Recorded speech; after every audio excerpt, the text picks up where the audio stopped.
প্রিয় দর্শক, এনটিভি নিয়মিত আয়োজন এই সময় স্বাগত জানাচ্ছি আমি ফখরুল আলম কাঞ্চন। আজ ঐতিহাসিক মুজিবনগর দিবস। ঐতিহাসিক মুজিবনগর দিবস এবং রাজনীতি সহ সমসাময়িক গুরুত্বপূর্ণ বিষয় নিয়ে আলোচনার জন্য স্টুডিওতে আজ আমরা দুজন অতিথিকে আমন্ত্রণ জানিয়েছি। আমাদের সঙ্গে আছেন ইতিহাসবিদ অধ্যাপক সৈয়দ আনোয়ার হোসেন এবং bdnews24.com এর সিনিয়র এডিটর আমানুল্লাহ কবির। আপনাদের দুজনকেই স্বাগত জানাচ্ছি। আমি প্রথমেই স্যারের কাছে যাব এবং জানতে চাব যে কিভাবে এবং কোন প্রেক্ষাপটে মুজিবনগর সরকার গঠিত হয়েছিল। মুজিবনগর সরকার ৭১-এর 10 এপ্রিল গঠিত হয়েছিল। পরের কথা পরে বলছি, তার পেছনের কথাটা একটু বলে নেই। আমরা যদি সামগ্রিক ঐতিহাসিক দৃষ্টিকোণ থেকে বিচার করি তাহলে বলা যায় যে ২রা মার্চ থেকেই কিন্তু সেই সময়ের পূর্ব পাকিস্তানে পাকিস্তান প্রশাসন বলতে কিছুই ছিল না, এবং ১০ই মার্চ আওয়ামী লীগের পক্ষ থেকে ৩৫টি নির্দেশনামা জারি করা হয়েছিল। তাতে দেখা গেল যে সরকার কিভাবে পরিচালিত হবে, জনজীবন কিভাবে পরিচালিত হবে ইত্যাকার সব কিছু বিষয় নিয়ে সুস্পষ্ট দিক নির্দেশনা ছিল। এটা কিভাবে জারি করলো? এটা বিজ্ঞপ্তির আকারে প্রচার করা হতো প্রতিদিন সন্ধ্যাবেলায়। তো আমরা ১০ তারিখের মধ্যে পেলাম ৩৫টি দিক নির্দেশনা। তো এই দিক নির্দেশনার পরে আমাদের কাছে মনে হয়েছিল যে এই পূর্ব বাংলায়, যা পূর্ব পাকিস্তান নামে পাকিস্তানিদের কাছে পরিচিত ছিল, পাকিস্তান প্রশাসন বলতে কিছু নেই, অর্থাৎ বাঙালিদের সরকার হয়ে গেছে, এটাই বোঝা যাচ্ছিল। আরেকটি হচ্ছে যে ২৫শে মার্চ যখন অপারেশন সার্চ লাইট শুরু হলো, তারপর রাত ১২টার পরে, কেউ বলেন ১২টা ১৫, কেউ বলেন ১২টা ২০, এটা নিয়ে বিতর্ক আছে। যে আগে বোঝা যায় যে অপারেশন সার্চ লাইটের পরে বঙ্গবন্ধু একটি বার্তা রেকর্ড করেছিলেন, যেটা পরে সম্প্রচারিত হয়েছিল। সেখানে বলা হয়েছিল প্রথম বাক্যই যে সম্ভবত এটাই আমার শেষ বার্তা, আজ থেকে বাংলাদেশ স্বাধীন। অর্থাৎ বাংলাদেশ স্বাধীন হলো। এর আগে কিন্তু মনে রাখতে হবে ৩রা মার্চ, এটা ২৫ তারিখ রাতে বঙ্গবন্ধুর মানে ২৬ তারিখের প্রথম প্রহরে, কারণ রাত ১:৩০টায় তাকে গ্রেফতার করা হয়। গ্রেফতারের আগেই তিনি বার্তাটা রেকর্ড করেছেন। একই সঙ্গে মনে রাখতে হবে যে ৩রা মার্চ পল্টনে স্বাধীন বাংলা ছাত্র সংগ্রাম পরিষদ স্বাধীনতার ইশতেহার পাঠ করেছিলেন শাহজাহান সিরাজ। বাংলাদেশের পতাকা তোলা হয়েছে, যে পতাকা ১৯৭০-এর ৬-৭ জুন সেই সময় ইকবাল হলে ১১৬ নম্বর কক্ষে তৈরি করা হয়েছিল। চিন্তা হয়েছিল, পরে তৈরি করা হয়েছে দর্জির কাছে থেকে। একই ভোরবেলার মধ্যে পতাকাটা তৈরি হয়ে গিয়েছিল। তো সেই পতাকা তোলা হলো, বাংলাদেশের ভৌগোলিক পরিসীমার কথা বলা হলো, এবং বঙ্গবন্ধু শেখ মুজিবুর রহমানকে বলা হলো সর্বাধিনায়ক স্বাধীনতা সংগ্রামের। তো স্বাধীনতার কথা বলাই হয়ে গেছে। ৭ই মার্চ একটা ঘোষণা এলো পরোক্ষ কুশলী ভাষায় যে এবারের সংগ্রাম আমাদের মুক্তির সংগ্রাম, এবারের সংগ্রাম স্বাধীনতার সংগ্রাম, এবং সেই সংগ্রাম কিভাবে চলবে, সশস্ত্র কোন পদ্ধতিতে, গেরিলা পদ্ধতি, সব বলা হয়ে গেছে। তো কাজে স্বাধীন সত্তাটা ক্রমেই নির্মীয়মান ছিল। ঘোষণাটা হলো ২৬শে মার্চের প্রথম প্রহরে। তো এই ধারাবাহিকতায় কিন্তু বিচার করতে হবে মুজিবনগর সরকার, যেটা বিধিবদ্ধভাবে প্রথম সরকার বাংলাদেশের সাংবিধানিকভাবে। কারণ হচ্ছে যে এই সরকার গঠিত হলো তাদেরকে নিয়ে যারা নির্বাচিত জনপ্রতিনিধি। এখানে কিন্তু কেউ অনির্বাচিত ছিলেন না। এদিক থেকে সারা পৃথিবীর ইতিহাসে মুক্তিযুদ্ধই বলি আর স্বাধীনতা যুদ্ধই বলি, তার মধ্যে একটা ব্যতিক্রমী দৃষ্টান্ত আমাদের এই সরকারের গঠন। 10ই এপ্রিল আগরতলায় গঠিত হলো। আচ্ছা, এই সরকার গঠিত হলো, এই খবরটি হয়তো সারা পৃথিবীতে তেমন গুরুত্ববহ হতো না। তার জন্য কি করা হলো, মেহেরপুরের বৈদ্যনাথ তলায় একটা শপথ গ্রহণের অনুষ্ঠানের আয়োজন করা হলো 17 এপ্রিল। তবে কুষ্টিয়ায় কিন্তু প্রথম সিদ্ধান্ত ছিল যে শপথ গ্রহণ করা হবে, কিন্তু কোনোভাবে ব্যাপারটা জানাজানি হয়েছিল বলেই পাকিস্তান বিমান বাহিনী সেখানে গোলাবর্ষণ করে এবং সেখানে যেন আমাদের নেতৃবৃন্দ না যেতে পারেন তার একটা পরিবেশ তৈরি করেছিল। সেই জন্যে শেষ মুহূর্ত পর্যন্ত বৈদ্যনাথ তলার সিদ্ধান্ত গোপন রাখা হয়েছিল। যেমন একজনের ভাষ্য পাচ্ছি যে এসপি মাহবুবউদ্দিন বীর বিক্রম, তিনি তো সীমান্তের ওপারে চলে গিয়েছিলেন 30 তারিখের পরেই, কিন্তু সেদিন সকালবেলা আকস্মিকভাবে তাকে জানানো হয়েছিল যে মেহেরপুরের বৈদ্যনাথ তলায় যেতে হবে, ওখানে একটা জরুরি কাজ আছে। কি কাজ আছে এটা জানা, সেটা গোপন। তো 7:30টায় রওনা দিয়ে তিনি 9টা 9:30টার মধ্যে বৈদ্যনাথ তলায় পৌঁছে। জায়গাটা খুব সীমান্তের কাছাকাছি, আমি নিজেও দেখেছি, সীমান্ত পর্যন্ত গেছি আমি। ওই মুজিবনগরে মুক্তিযুদ্ধ স্মৃতিকেন্দ্র যখন তৈরি করছিলাম বাংলা একাডেমির মহাপরিচালক হিসাবে, ওটা তো অসম্পূর্ণ অবহেলায় পড়ে আছে, বিকৃত হয়ে আছে। যাকে ওই সময় সীমান্তে যেতাম, বিএসএফ এর সঙ্গে কথা বলতাম আর কি, হেঁটে যাওয়া যেত আর কি, কয়েক মাইল আর কি। তো 11টার মধ্যে আমাদের নেতৃবৃন্দ 10-11টা গাড়িতে করে চলে আসেন এবং নিরাপত্তা প্রহরী ছিল, বিএসএফ এর সবকিছু। তো এই শপথ গ্রহণটার আপনি দেখুন অনুপুঙ্খ বিবরণটা কেমন, যে এখানে বাংলাদেশের পতাকা তোলা হলো, স্বাধীনতার ইশতেহার পাঠ করলেন অধ্যাপক Yusuf Ali, guard of honour দিতে হলো, সম্পূর্ণ আনুষ্ঠানিকতা বজায় রাখা হচ্ছে। গার্ড অব অনার দিলেন কে? দেওয়ার কথা ছিল প্রথম দক্ষিণ পশ্চিমাঞ্চলে মুক্তিযুদ্ধের সমন্বয়ক মেজর আবু ওসমান চৌধুরী, তিনি এসে পৌঁছতে পারেননি। এসপি মাহবুবউদ্দিনকে দায়িত্ব দেওয়া হলো যে আপনাকে গার্ড অব অনার ব্যবস্থা করতে হবে। তিনি চটজলদি করেছিলেন 12 জন আনসারকে নিয়ে, এবং তাদের বেশভূষা, কারো পায়ে জুতা আছে, কারো পায়ে খালি, কারো ক্যাম্বিসের জুতা, এই ধরনের যা ছেঁড়া শার্ট, কারো খাকি শার্ট, এই ধরনের আছে। তো শপথ গ্রহণ হলো, গার্ড অব অনার দেওয়া হলো, জাতীয় পতাকা তুলে সৈয়দ নজরুল ইসলাম স্যালুট করলেন।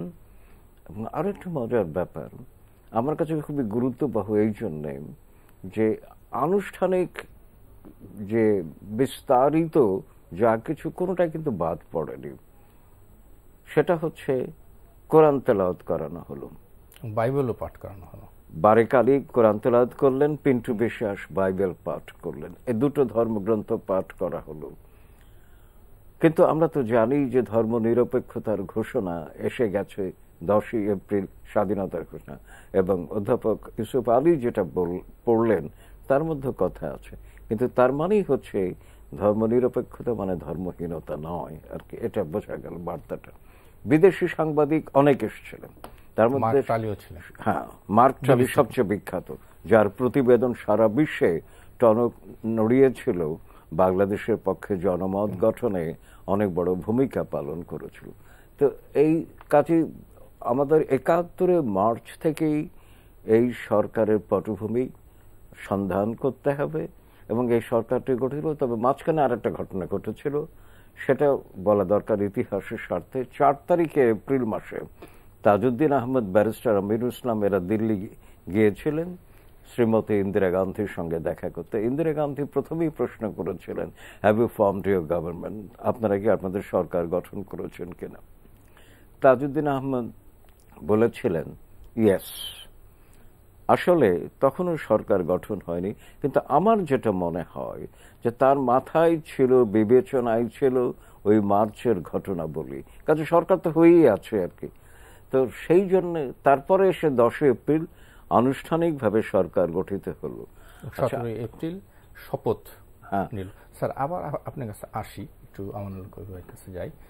আমানুল কবির, আমরা যদি একটু আপনার কাছে জানি যে মুজিবনগরের সরকারের পরিকল্পনা অনুযায়ী কি পরবর্তীতে দেশ পরিচালিত হয়েছিল? মুক্তিযুদ্ধ সংগঠিত হয়েছিল এটা আমরা জানি, দেশ পরিচালনার ক্ষেত্রে মুজিবনগর আপনার নিঃসন্দেহে এই কারণে যে তখন যে গভর্নমেন্ট যেটা হয়েছিল, ফর্ম করা হয়েছিল, এই গভর্নমেন্টে কিন্তু মুক্তিযুদ্ধটা পরিচালনা করে এবং এই গভর্নমেন্টের আন্ডারে কিন্তু মুক্তিযুদ্ধ হয়।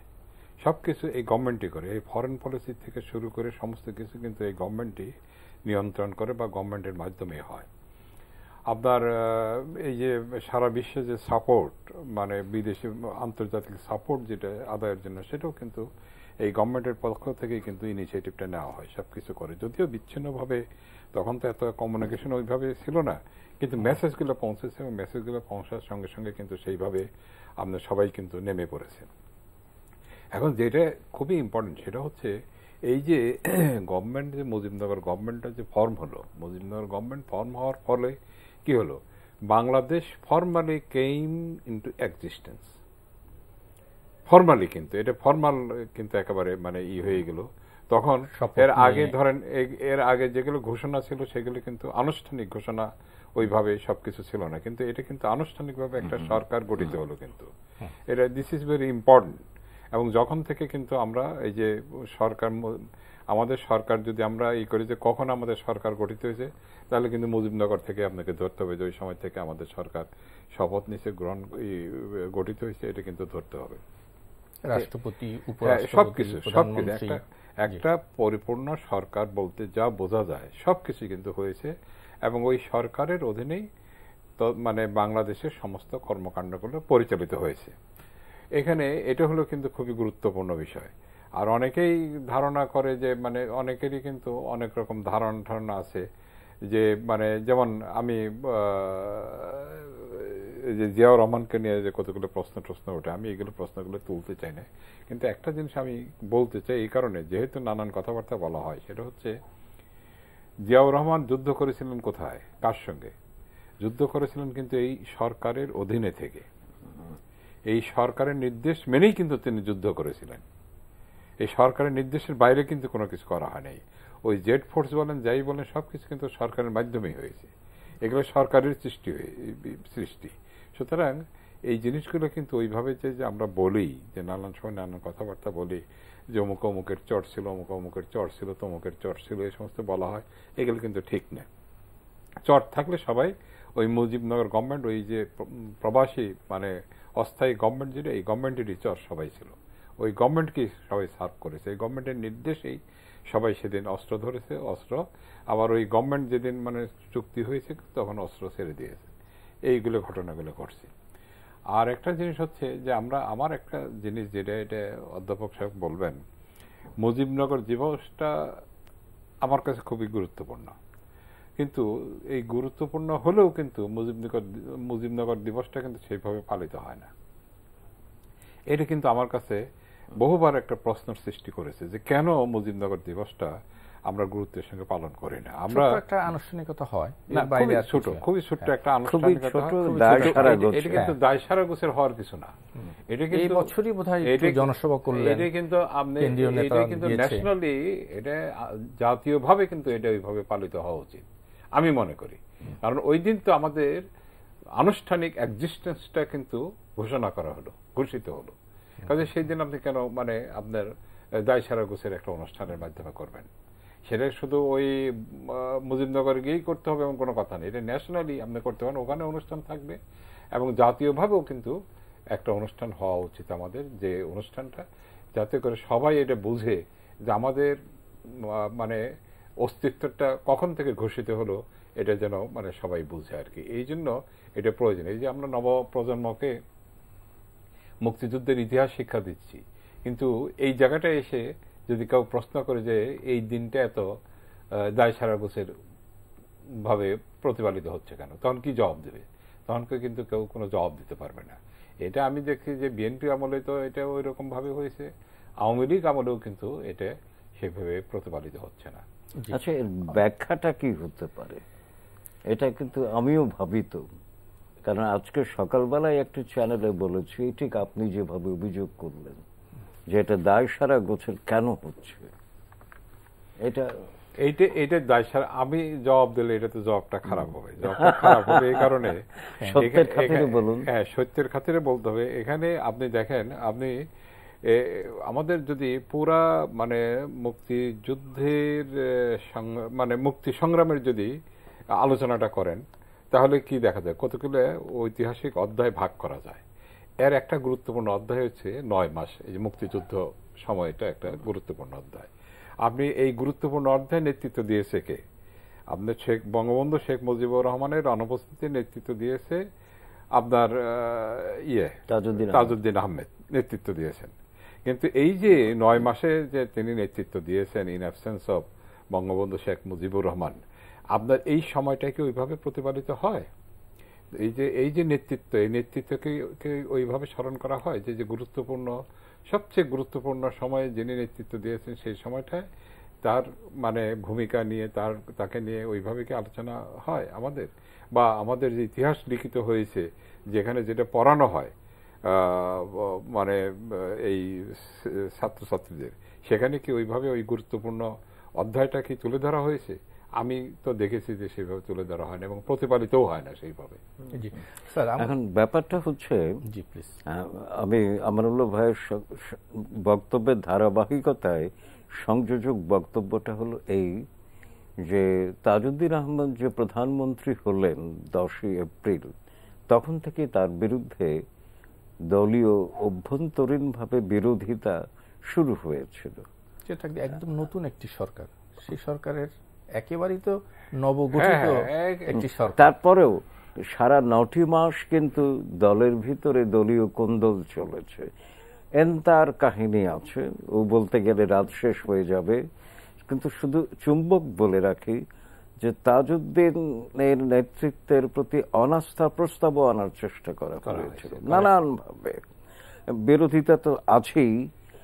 একমাত্র দেখা গেছে ওই সময় সৈয়দ নজরুল ইসলাম খুব ঘনিষ্ঠভাবে তাজউদ্দিন আহমেদকে সমর্থন দিয়েছেন এবং বঙ্গবন্ধুর অনুপস্থিতিতে তাজউদ্দিন আহমেদের নেতৃত্বে 9টি মাস মুক্তিযুদ্ধ পরিচালিত হয়েছে, আমানুল্লাহ ভাই যেমনটা বললেন, এবং তারই নানাবিধ সংকট মোকাবেলামূলক কৌশল পদক্ষেপ সবকিছুই কিন্তু মুক্তিযুদ্ধকে একটা দ্রুত সমাপ্তির দিকে নিয়ে গিয়েছিল। মনে রাখতে হবে, পৃথিবীর ইতিহাসে স্বাধীনতা বলি আর মুক্তিযুদ্ধই বলি, সংক্ষিপ্ততম মুক্তিযুদ্ধ আমাদেরটা। এবং তাদের এত অল্প সময় কোন জাতি লড়াই করে স্বাধীন হয়নি। এবং 10ই এপ্রিল জাতির উদ্দেশ্যে যে ভাষণটি তাজউদ্দিন দিয়েছিলেন, সেখানে কিন্তু স্পষ্ট করে বলেছিলেন, এ যুদ্ধ আমরা চাইনি, আমাদের উপর চাপিয়ে দেওয়া হয়েছে, তবে যুদ্ধটি দীর্ঘস্থায়ী হবে না। এবং সেটাই হয়েছিল। এমনকি আমি এমনও তথ্য পেয়েছি যে এক পর্যায়ে তাজউদ্দিন আহমেদকে হত্যা করবার জন্য লোক পাঠানো হয়েছিল, কিন্তু সেই লোকটি তাজউদ্দিন আহমেদের কাছে যে আত্মসমর্পণ করেছে, এমনও তথ্য আমার কাছে আছে। জুলাই মাসে 71-এ খন্দকার মুশতাক মার্কিন যুক্তরাষ্ট্রে যোগ সাজসে মুক্তিযুদ্ধকে ভণ্ডুল করতে চেয়েছিল। সেটা তাজউদ্দিন আহমেদের দৃঢ় নেতৃত্বের কারণে নস্যাৎ হয়ে গিয়েছিল সেই পদক্ষেপ। তো কাজেই মুজিবনগর সরকার, যেটা আমাদের প্রথম সরকার, এটা অস্থায়ীও নয়, প্রবাসীও নয়, এটা সাংবিধানিক ধারাবাহিকতা ছিল। তো এই সরকারের ভেতরে নানাবিধ প্রবাহ ছিল আর কি। এটা অনুপুঙ্খ বিশ্লেষণ খুব একটা হয়নি আর কি। বেশ কিছু লেখাজোখা হয়েছে মুজিবনগর সরকারের উপরে, কিন্তু আমি যে দৃষ্টিকোণ থেকে ব্যাখ্যা করবার চেষ্টা করছি সেটা উঠে আসেনি এখনো পর্যন্ত। যা লেখাজোখা হয়েছে আমার পড়া আছে আর কি।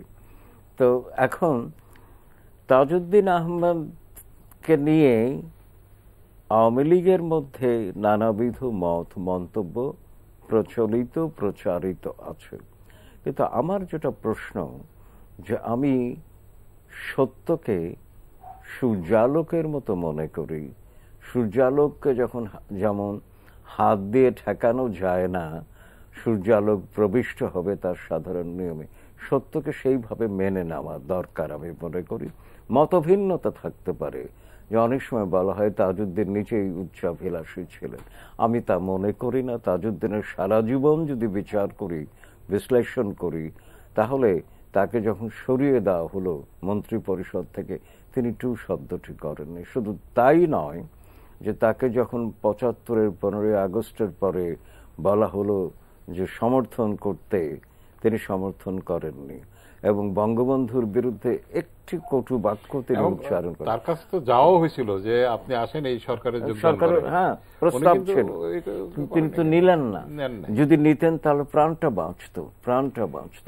আর আমি যেটা বলবো, আমার ব্যক্তিগত পর্যবেক্ষণ সত্যের খাতিরে, কারণ ইতিহাস মানেই নগ্ন সত্য, যে তাজউদ্দিন আহমদ যে বাজেটটি দিয়েছিলেন বাংলাদেশ স্বাধীন হবার পরপরই, তারপরে থেকে আমি আর কোনো বাজেট পাইনি।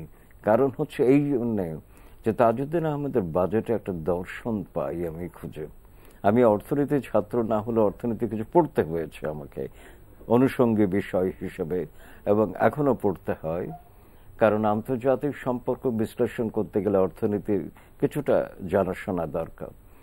তাজউদ্দিন আহমেদের বাজেটে আমি দর্শন খুঁজে পেয়েছিলাম সমাজ বদলের, কিন্তু এরপর থেকে বাজেটগুলো আমলাতান্ত্রিক হয়ে গেছে, আয় ব্যয়ের হিসাব হয়ে গেছে, ঋণ কতটুকু পাওয়া যাবে, কিভাবে ব্যয় হবে, এ ধরনের দর্শন আমি খুঁজে পাচ্ছি না।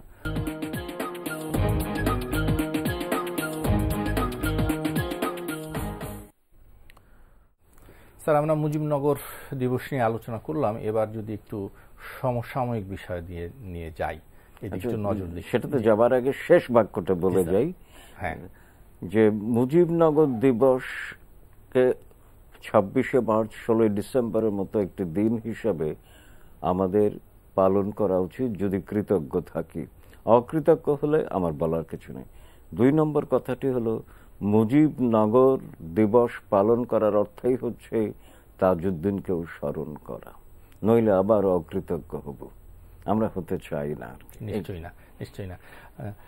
আমানুল্লাহ কবির, আপনার কাছে জানতে চাবো যে হেফাজত নিয়ে এই রাজনৈতিক অঙ্গনে নতুন করে আলোচনা শুরু হয়েছে। হেফাজতের দাবি মেনে নিয়েছে সরকার, এ নিয়ে গত কয়েকদিন রাজনৈতিক অঙ্গন উত্তপ্ত। এটা কি কোনো নতুন কোনো রাজনৈতিক মেরুকরণ হলো কিনা আওয়ামী লীগের সাথে হেফাজতের যে ঘনিষ্ঠতা? আপনার এখানে আমি একটা কথা বলে রাখি, আপনার এই আলোচনায়, আমাদের যে রাজনীতির আলোচনায় যাওয়ার আগে আমাদের কনস্টিটিউশনের একটা কথা বলে রাখি। কনস্টিটিউশনে কিন্তু আপনি দেখবেন যে ওখানে ইসলামও আছে, আবার ধর্মনিরপেক্ষতাও আছে, সেকুলারিজমও আছে, বুঝলেন? ওখানে সমাজতন্ত্র আছে, আবার গণতন্ত্রও আছে। তো ওখানে একটা খিচুড়ি। তো আপনি এই মানে আপনার জন্য যে এই যে কনস্টিটিউশনটা কিন্তু একটা দিক নির্দেশনা হিসেবে কাজ করে, তাই না? এখন কনস্টিটিউশন যদি দিক নির্দেশনা হিসেবে কাজ করে, তাহলে কনস্টিটিউশনটাই যদি এরকম একটা খিচুড়ি অবস্থা থাকে, তাহলে আপনার বাকি যে মানে অন্যান্য ক্ষেত্র আছে, রাজনীতির থেকে শুরু করে বিভিন্ন ক্ষেত্র যে আছে, সেখানে আপনার কিভাবে পরিচালিত হবে? এখন এই খিচুড়িটা এই খিচুড়িটা আপনার এটা বলা হয়, এটা ধরেন মানে আমরা এগুলো কতগুলো অদ্ভুত কতগুলো জিনিস আমি লক্ষ্য করছি। আমরা এই যে যত ধর্ম নিরপেক্ষতার কথা বলছি, তত কিন্তু আস্তে আস্তে দেখছি যে মানুষজন হেলে পড়তেছে আপনার ধর্মের দিকে, হেলে পড়তেছে। এটা কিন্তু একটা অদ্ভুত জিনিস দেখা যায়। এবং মানুষজন যে ঝুঁকে পড়ছে, আপনি দেখবেন এটা পাকিস্তান আমলে, মানে উনিও পাকিস্তান আমলে দেখেছেন, আমিও দেখেছি। পাকিস্তান আমলে কিন্তু এই ধরনের ধর্মীয় উন্মাদনা ছিল না। আজকে যে ধর্মীয় উন্মাদনাটা আমরা দেখছি, এই ধরনের ধর্মীয় উন্মাদনা ছিল না। কিন্তু এই যে ধর্মীয় উন্মাদনা একদিকে চলছে, আর একদিকে ধর্মনিরপেক্ষতার কথা চলছে, এখন মনে হয় যে পরস্পরে একটা সংঘাতময় অবস্থায় এসে পৌঁছছে আর কি। সেটা তো একটা দিক আছে। আমি ওই জায়গাটায় আসছি, রাজনৈতিকে আমি আসছি। এখন দেখেন এই যে অবস্থায় আসছে, এই পরিস্থিতিতে আপনার তখন দেখেন, এখন তো মানে বলা হতো ধর্ম নিয়ে রাজনীতি করে একমাত্র বিএনপি। আমি কোনোদিন কিন্তু এটা স্বীকার করিনি, আমার লেখাতেও আছে, আমি বলেছি, মানে এই টকশোতেও বলেছি যে না, ধর্ম নিয়ে সবাই রাজনীতি করে, ধর্ম নিয়ে আওয়ামী লীগও রাজনীতি করে, ধর্ম নিয়ে বিএনপিও রাজনীতি করে, সবাই করে। এখন এই যে ধর্ম, আমার কাছে মনে হয় যে হেফাজতের সঙ্গে যে মানে আওয়ামী লীগের একটা আপোষ রফা যেটা আমরা দেখতে পাচ্ছি, হেফাজতে ইসলাম কিন্তু আমার কাছে মনে হয় যে জামাতে ইসলামের চেয়ে স্ট্রং।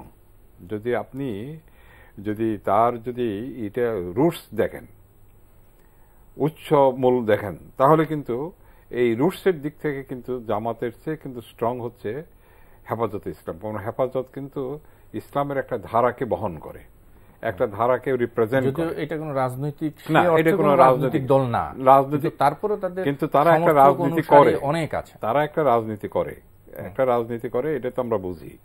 একটা প্রত্যেকই ধর্ম নিয়ে একটা রাজনীতি করে।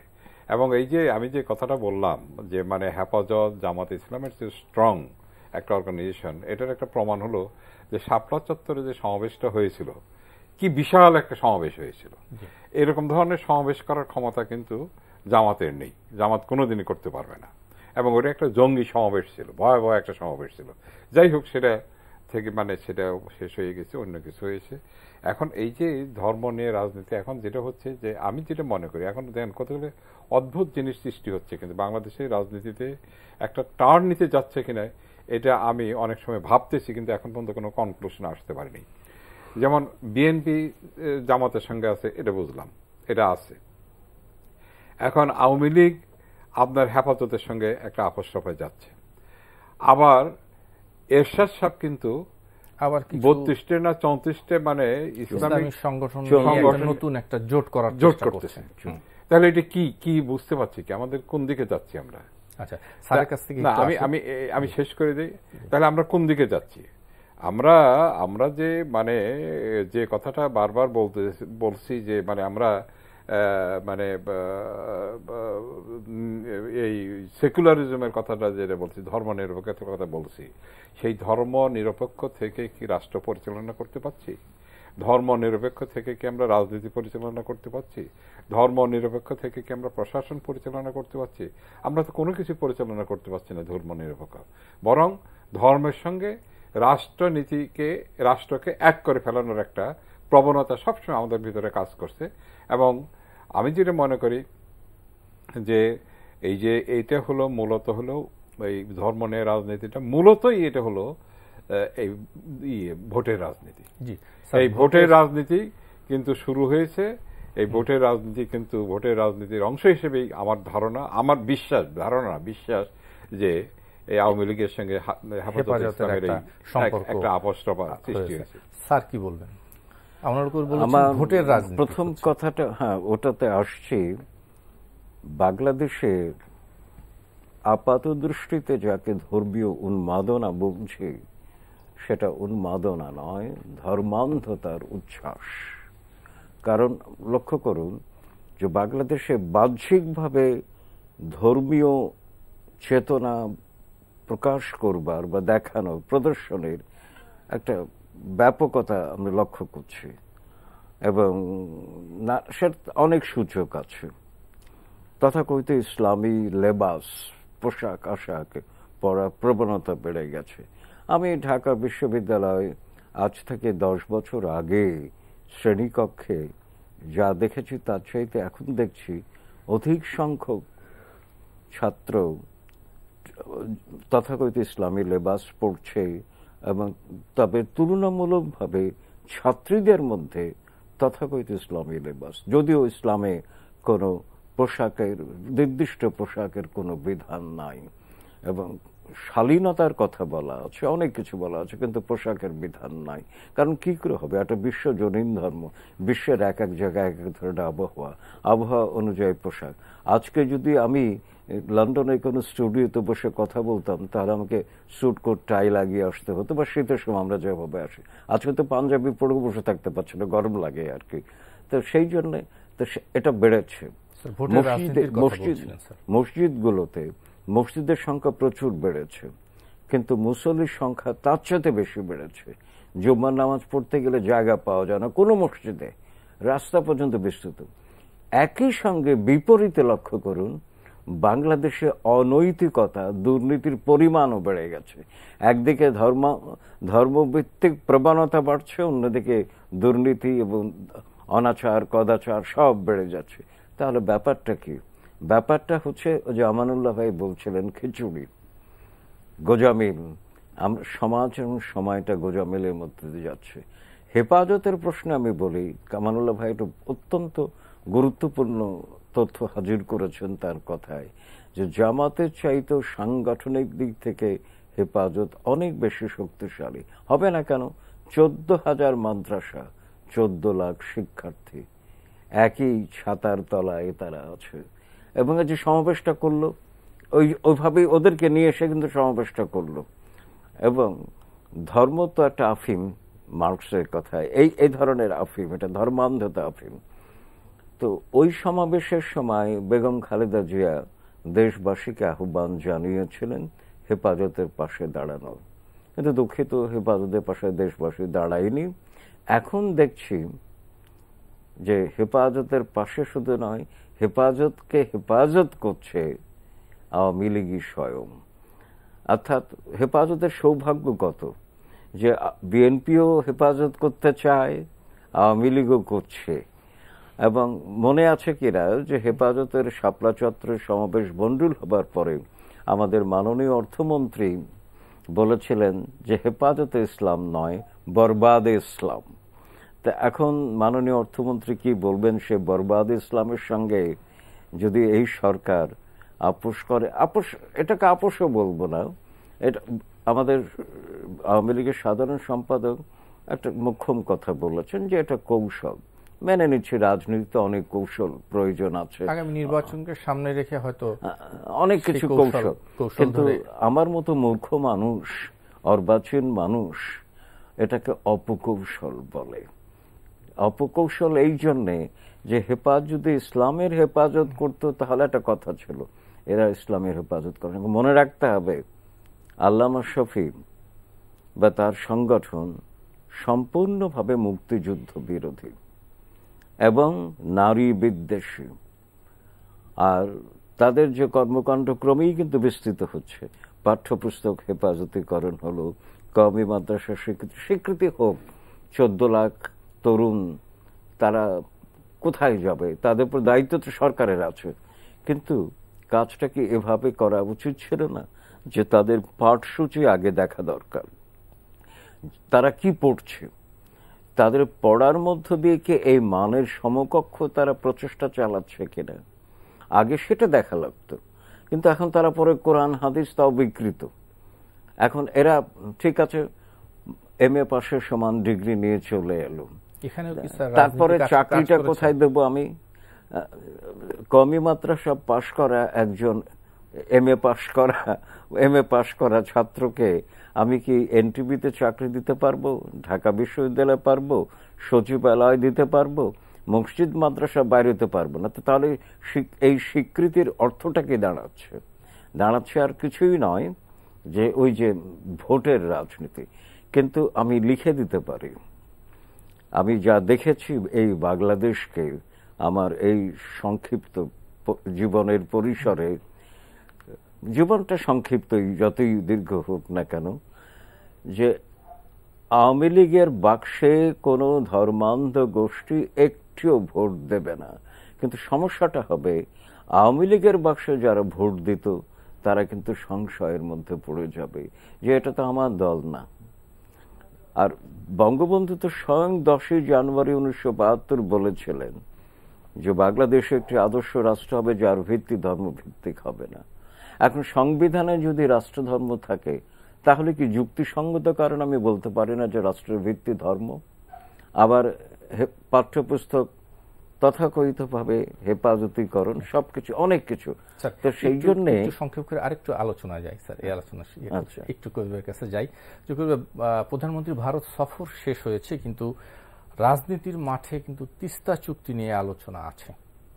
আজকেও আওয়ামী লীগ সাধারণ সম্পাদক বলেছেন যে শেখ হাসিনার আমলে তিস্তা চুক্তি যেন না হয় সেজন্য চক্রান্ত করছে বিএনপি। তার মানে হলো বিএনপি আওয়ামী লীগের চেয়ে বেশি প্রভাব বিস্তার আরোপ করতে পারে ইয়ের উপরে, মোদী সরকারের উপরে, তাই না? এটাই তো বোঝা যায়।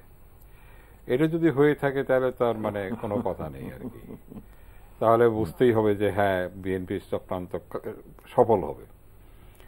যাই হোক, এইগুলো তো মানে এগুলো রেটরিক, এগুলো বলবে এই মানে এখন দোষটা কার উপরে চা হবে? দোষটা সরাসরি আপনার এই যে তিস্তা চুক্তিটা যে হয় না, এই দোষটা সরাসরি মোদির উপরে চাপাতে পারছে না, সরাসরি মমতাকে একুজ করে তাকেও ক্ষুব্ধ করতে চাচ্ছে না যে কার উপরে চা হবে। যা কিছু হয় ওই যে মানে কেষ্টা বেটাই চোর, ওই কেষ্টাই মানে সব বিএনপি খাইল। এখন বিএনপি সবকিছুর জন্য বিএনপি দায়ী, বিএনপি মানে করতেছে, ষড়যন্ত্র করতেছে, সবকিছু করতেছে। তবে যেটা হচ্ছে কি মানে এখন তিস্তার ব্যাপারে যেটা মানে আমরা যেটা মনে করি, তিস্তার ব্যাপারে আপনি দেখেন এবার কিন্তু অনেকগুলি আলোচনা হয়নি। একটা কথা ছিল যে অভিন্ন নদীগুলো নিয়ে যে একটা ব্যবস্থাপনা, কমন ব্যবস্থাপনা করার কথা ছিল, যেটা নিয়ে আলোচনা করা হয়েছিল, প্রস্তাবও দেওয়া হয়েছিল, আমাদের প্রধানমন্ত্রী প্রস্তাব দিয়েছিলেন, সেটা কিন্তু আলোচনা হয়নি। সেটা আলোচনায় আসলে তাহলে অভিন্ন নদীগুলির ব্যবস্থাপনা কি হবে, একটা কমন ব্যবস্থাপনা, সেটা নিয়ে কিন্তু হবে, তাহলে আমাদের জন্য একটা সুবিধা হতো। এখন আপনার এই যে মমতা কি বলেছে, মমতা বলছে যে ছোট ছোট নদী আছে, এর পানি তোমরা নাও। মমতা বলছে কেন? মমতার ওই যে পঞ্চায়েত ইলেকশন আছে, পঞ্চায়েত নির্বাচন তাকে করতে হবে, সুতরাং পানি যদি ইলেকশন করতে যায় তাহলে কিন্তু পঞ্চায়েতে তার অবস্থা খারাপ হবে। মমতা চায় যে এটা জোর করে যদি মানে কেন্দ্র করে, অর্থাৎ দিল্লিওয়ালারা যদি করে, তাহলে মানে দোষটা ওদের ঘাড়ে চাপবে, আমার ঘাড়ে চাপবে না। সে কোনোভাবেই সে নিজের ঘাড়ে দোষটা নিতে চাচ্ছে না, এটা হলো সহজ কথা। এখন ওবায়দুল কাদের সাহেব যতই বলুন তাতে কিন্তু কোনো লাভ হবে না। মানুষ কিন্তু সবকিছু বুঝে, মানুষ যে আমাদের বাংলাদেশের মানুষ এত বেশি বুঝে, আপনার পৃথিবীতে অনেক দেশই দেখবেন আপনি রাজনীতি সম্পর্কে এত সচেতন আর কোনো দেশের মানুষ সাধারণত না। আর আমাদের একটা জিনিস মনে রাখতে হবে, শেষ করছি, একটা জিনিস মনে রাখতে হবে, এই দেশের মানুষ কিন্তু মুক্তিযুদ্ধ করেছে। মুক্তিযুদ্ধ কারা করে? এই যে রাজনীতির সর্বোচ্চ স্তর যখন আবেগের সর্বোচ্চ স্তরে যায় তখন মানুষ মুক্তিযুদ্ধে নামে, যে সেই জায়গাটাই কিন্তু নেমেছে। সুতরাং বাংলাদেশের মানুষকে কিন্তু এরকম ভাবে দেখাটা আমার মনে হয় যারা রাজনীতি করেন তাদের ভুলে যাওয়া উচিত। জি স্যার, আমরা একদম শেষ সময় আছি, আপনার কাছ থেকে যদি শুনি, এই একই সমাবেশে কিন্তু ওবায়দুল কাদের আওয়ামী লীগ সাধারণ সম্পাদক বলেছেন যে উনি এর আগেও কিছু কথা বলেছেন, সিলেটে গিয়ে বলেছেন দলে কাউয়া ঢুকেছে, আজকে আবার বলেছেন মুজিবনগরে গিয়ে যে দলে ফার্মের মুরগি ঢুকেছে, তার ফার্মের মুরগির জন্য দেশি মুরগির ঠাঁই হচ্ছে না। এই যে কিছু কথাবার্তা আছে, উপমা তিনি ব্যবহার করছেন, উনি কাওয়া এবং ফার্ম মুরগি কি বুঝাতে চাচ্ছেন, এগুলোর ব্যাখ্যা তিনি ভালো জানেন। তবে আমার কাছে মানে তিস্তা নিয়ে যে কথাটি সেটাতে আমি যাব। তবে প্রথম আপনার প্রশ্নের প্রেক্ষিতে এটুকু বলা যায় যে দলের ভিতরে সংকট আছে, এটাই তিনি বোঝাতে চাচ্ছেন আর কি। তো এটা হবে না কেন?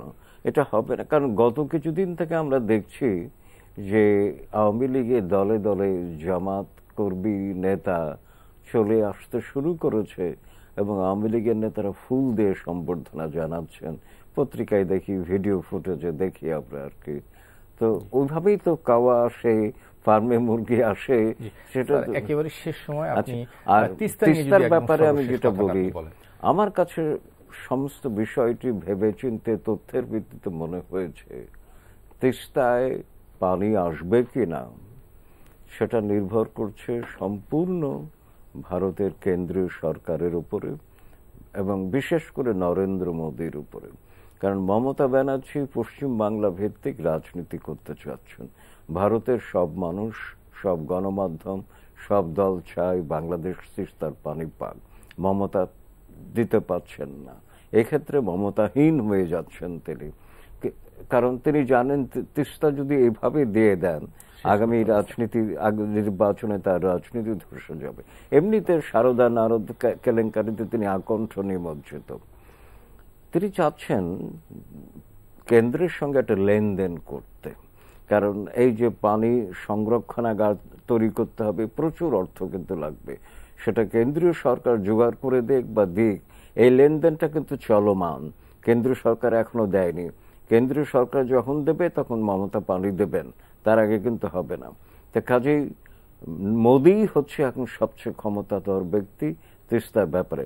মোদি যখন বলেন যে আমার আমলে বা হাসিনার আমলে পানি যাবে, তখন কিন্তু আমি এর মধ্যে একটা রাজনীতির গন্ধ পাচ্ছি, যে এটা তেরি রাজনীতি মানে অপরাজনীতি না, ভালো রাজনীতির গন্ধ পাচ্ছি যে মোদি একসময় দেবেন এই সময়। এটা কাজে আমি হতাশাবাদী নই, আমি আশাবাদী। আর কেন্দ্রীয় সরকার কিন্তু নিজেরাই রাজ্য সরকারকে উপেক্ষা করে বাইরের দেশের সঙ্গে কোনো বোঝাপড়ায় যেতে পারে ভারতীয় সংবিধানের 225 নম্বর ধারা অনুযায়ী। আমার মনে হয় আপনার ওই কথাটুকু আমরা থাকি যে আমরা আশাবাদী হই। আমি আশাবাদী এই সরকারের বা মোদি এবং হাসিনার সরকারের আমলেই হয়তো তিস্তা। কূটনীতিতে, রাজনীতিতে হতাশার কথা বলা যায়, কূটনীতিতে বলা যায় না। জি, আর সময় নেই স্যার, আপনাদের দুজনকে ধন্যবাদ। আমার কথা শেষ। দর্শক, এই ছিল আমাদের আজকের আয়োজন। আগামী অনুষ্ঠানে আবার দেখা হবে। আল্লাহ হাফেজ।